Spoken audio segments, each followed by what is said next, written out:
یہ 6 آیتیں وہ ہیں کہ جو آج پوری دنیا میں بہت زیادہ کھٹک رہی ہیں لوگوں کو۔ سورہ توبہ کے ان آیات کو ویس جو ہے تلا ہوا کہ انہیں قرآن سے نکالا جائے پوری قوت کے ساتھ۔ جہاں تک جو نصاب میں اگر کہیں آ گئی ہیں تو ان کو تو نکلوا دیا انہوں نے، کیونکہ اس میں بظاہر ایسا محسوس ہوتا ہے کہ مسلمانوں کو ہمیشہ کے لیے یہ حکم دے دیا گیا کہ کافروں کا مشرکوں کا قتل عام کرو، حالانکہ یہ بات غلط ہے۔ یہ مشرکوں کے لیے خاص معاملہ تھا، عرب کے مشرکین کے لیے، امیین عرب۔ حضور کی بعثت خصوصی تھی امیین عرب کے لیے۔ هو الذی بعث فی الامیین رسولا منہم، انہی میں سے تھے آپ، امیین میں سے تھے، بنی اسماعیل میں سے تھے۔ تو آپ کی اصل بعثت، پرائمری بعثت جو ہے وہ بنی اسماعیل کی طرف تھی، البتہ آپ کی بعثت عمومی پوری دنیا کی طرف تھی۔ تو یہ قاعدہ جو ہمیشہ سے چلا آ رہا تھا اللہ تعالیٰ کا کہ اگر کسی رسول کو بھیج دیا جائے کسی قوم کی طرف اور وہ رسول کا انکار کر دیں، ان کی دعوت جو ہے پوری سامنے آنے کے بعد، تو وہ قوم ہلاک کر دی جاتی تھی۔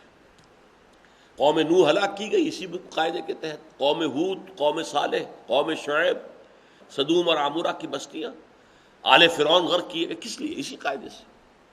تو حضور صلی اللہ علیہ وسلم کی چونکہ بعثت خصوصی تھی الی اہل العرب، مشرکین عرب، لہذا ان کے بارے میں قانون یہ تھا کہ اب اگر یہ ایمان نہیں لائیں گے تو یا تو اللہ تعالیٰ کسی اور عذاب کے ذریعے سے انہیں ختم کرتا، یا دوسری شکل یہ کی گئی کہ اہل ایمان سے کہہ دیا گیا کہ انہیں 4 مہینے کی مہلت دے دو، اس 4 مہینے کی مہلت کے اندر اندر ایمان لے آئے تو جان بخشی ہے، ورنہ 4 مہینے ختم ہوں گے تو پھر ان کو قتل عام کرو، جہاں چاہو جہاں پاؤ قتل عام کرو۔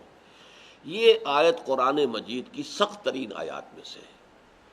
براۃ من اللہ ورسولہ الی الذین عاہدتم من المشرکین، اللہ اور اس کا رسول بری ہیں تم نے جو بھی معاہدے کیے ہیں مشرکین کے ساتھ ان سے۔ پچھلے درس میں جو بات آئی تھی یہاں وہ بہت اور کھل کر آ گئی ہے۔ فسیحوا فی الارض 4 اشہر، تو اب ان مشرکین سے کہا جا رہا ہے آپ زمین میں گھومو پھرو 4 مہینے۔ وَاعْلَمُوا أَنَّكُمْ غَيْرُ مُعْجِزِ اللَّهِ، جان لو تم اللہ کو عاجز نہیں کر سکتے۔ وَأَنَّ اللَّهَ مُخْزِي الْكَافِرِينَ، اور اللہ تعالیٰ ان کافروں کو لازماً رسوا کر کے رہے گا، ذلیل کر کے رہے گا۔ وَأَذَانٌ مِّنَ اللَّهِ وَرَسُولِهِ إِلَى النَّاسِ يَوْمَ الْحَجِّ الْأَكْبَرِ، اور یہ اعلان عام ہے اللہ اور اس کے رسول کی طرف سے تمام لوگوں کو، یوم الحج الاکبر، حج اکبر کے دن۔ حج اکبر سے عام طور پر لوگ سمجھتے ہیں کہ جو جمعے کو حج ہو وہ حج اکبر ہے، نہیں، یہ غلط ہے۔ قرآن کی روح سے جو حج اکبر ہے وہ حج ہے، حج اصغر جو ہے وہ عمرہ ہے، عمرے کو حج اصغر کہتے تھے، حج اکبر جو ہے وہ حج ہے۔ تو یہ حج تھا جو سن 9 ہجری میں جب حج ہو رہا ہے تو اس میں یہ اعلان کرا دیا گیا۔ یہ آیات نازل ہوئی ہیں جبکہ حضور نے قافلہ روانہ کر دیا تھا، آپ خود نہیں گئے تھے، حضرت ابو بکر کی قیادت اور عبارت میں قافلہ حج روانہ ہو چکا۔ جب قافلہ جا چکا یہ 6 آیتیں نازل ہو گئیں۔ پھر حضور نے حضرت علی کو بھیجا، جاؤ علی، اور جا کر وہ اعلان عام کر دو، یہ جب مکے کے اندر جب وہاں حج کے موقع پر تمام عرب کے لوگ جمع ہوں گے یہ اعلان عام کر دو، میری طرف سے تم اعلان کرو۔ حضرت علی جو ہے منزل بر منزل تیزی کے ساتھ دوڑتے ہوئے آ گئے، ابھی راستے ہی میں تھا قافلہ، پہنچ گئے۔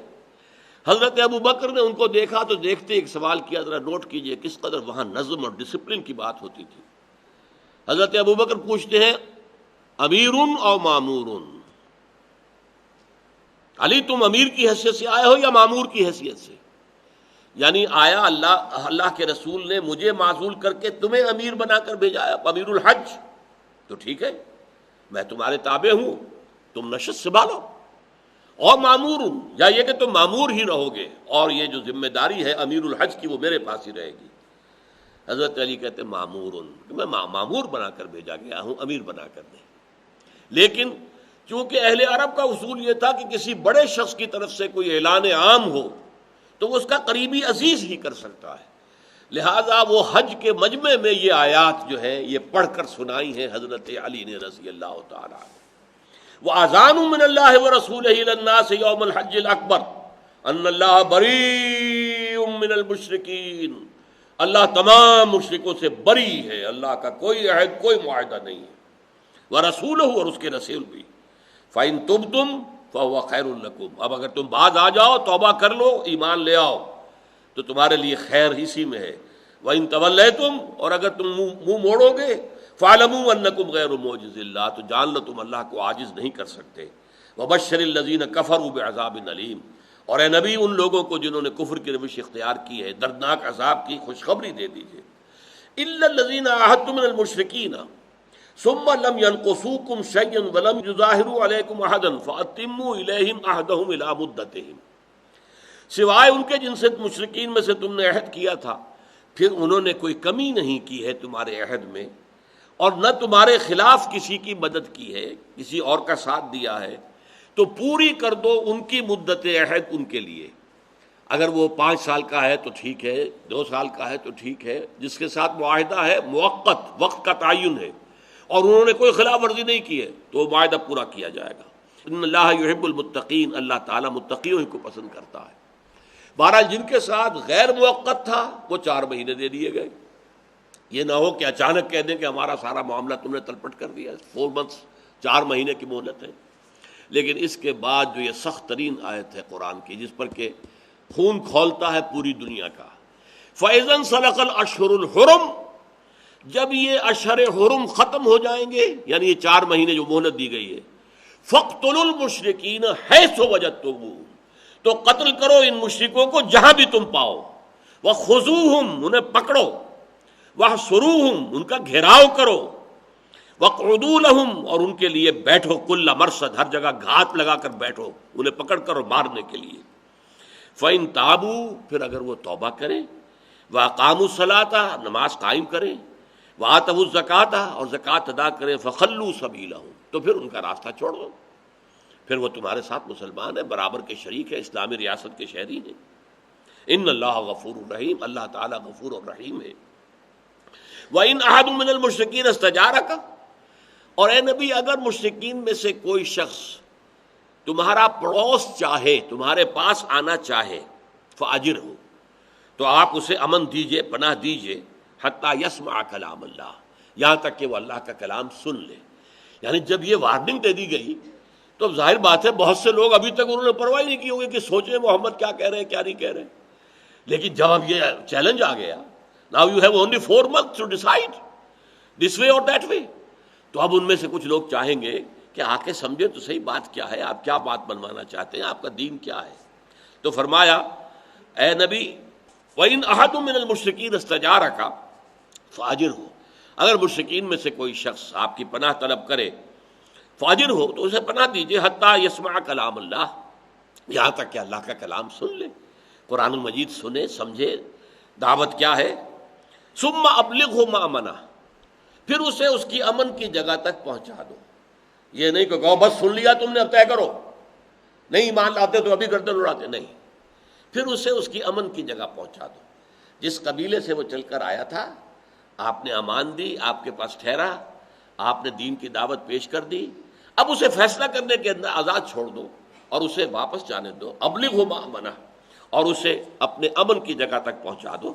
ذالک بانہم قوم لا یعلمون، یہ اس لیے کہ یہ لوگ جانتے نہیں ہیں، ان کے ساتھ یہ رعایت کیجیے۔ یہ آیات ہیں قرآن مجید کی سخت ترین آیات، اور ان سورہ توبہ کی کے آغاز میں آیت بسم اللہ نہیں ہے۔ 114 صورتوں میں سے صرف ایک صورت یہ ہے جو مصحف کے اندر آپ کو لکھی ملے گی، اس میں آیت بسم اللہ شروع میں نہیں ہے۔ اس میں بہت سی آراء ہیں، اس لیے کہ اس کے بارے میں حضرت علی کا قول یہ ہے کہ یہ صورت تو تلوار ہاتھ میں لے کر نازل ہوئی ہے، اس میں اللہ تعالیٰ کے رحمان اور رحیم کے نام جو ہے اس کی بجائے اس کی مناسبت جو ہے اللہ کا انتقام، اللہ کا غضب جو ہے وہ چونکہ نمایاں ہے، اس لیے اس صورت سے پہلے آیت بسم اللہ نہیں لکھی جاتی۔ لیکن پھر وہی بات نوٹ کر لیجئے، یہ ایک خاص حالات کے اندر یہ آیت تھی، یہ مستقل نہیں ہے، دائمی نہیں ہے، ہمیشہ کے لیے نہیں ہے۔ اس کی اپلیکیشن حضور کی حیات طیبہ ہی میں تھی اور ختم ہو چکی ہے۔ اس کے بعد ہمیشہ کا قاعدہ یہ ہے کہ مسلمان اگر طاقت میں ہیں اور وہ جاتے ہیں کسی ملک میں اور حملہ کرتے ہیں تو وہ 3 آفرز دیں گے۔ اگر تم ایمان لے آؤ ہمارے بھائی ہو، برابر کے ہو، ہم یہ بھی نہیں کہیں گے ہم سینئر ہیں تم جونیئر ہو، نہیں، یو آر ایکول ٹو اس، اخوانکم فی الدین، وہ تمہارے بھائی ہیں برابر کے۔ اور اس کے یہ علامت کیا ہے؟ ایمان، نماز اور زکوٰۃ، 3 چیزیں کم سے کم۔ اچھا اگر یہ تمہیں منظور نہیں تو تم نیچے ہو کر رہو اور جزیہ دو۔ بالا دست جو ہے، بالا تر نظام اللہ کے دین کا ہوگا۔ یؤتوا الجزیۃ عن ید وہم صاغرون، یہودیوں سے، عیسائیوں سے، ہندوؤں سے، ایرانیوں سے، مجوسیوں سے، ہر ایک سے۔ پھر یہ بات دوسری یہ ہے تم تابع ہو کر رہنا قبول کرو، تم ہندو، مجوسی، عیسائی، یہودی جو چاہو بن کر رہو، لیکن نظام اللہ کا ہوگا، اللہ تعالیٰ کی حکومت ہوگی، پوری کائنات کا حاکم وہ ہے اور یہاں بھی حکومت اسی کی ہوگی۔ اچھا اگر یہ بھی پسند نہیں ہے تو پھر آؤ، تلوار ہمارے اور تمہارے درمیان فیصلہ کرے گی، میدان میں آ جاؤ۔ تو وہاں یہ نہیں تھا کہ تم لازماً ایمان لاؤ ورنہ تمہیں قتل کر دیا جائے گا، نہیں، یہ صرف اہل عرب کے مشرکین کے لیے تھا جن میں حضور کی اصل اور اولین بعثت تھی، اور اس میں بھی ایک چوائس تھا کہ اگر تم ایمان نہیں لانا چاہتے اور اس قتل سے بھی بچنا چاہتے تو اب تم یہاں سے ہجرت کر جاؤ، چلے جاؤ۔ چنانچہ ابو جہل کا بیٹا اکرمہ، وہ بھی بہت سے لوگوں کے ساتھ اب ہجرت کرنے جا رہا تھا حبشہ کی طرف، اور راستے میں طوفان آ گیا، اور طوفان میں جتنے بھی مشرکین تھے سب نے اللہ کو پکارنا شروع کر دیا، کسی نے نہ لات کو پکارا، نہ عزا کو، نہ منات کو، نہ حبل کو۔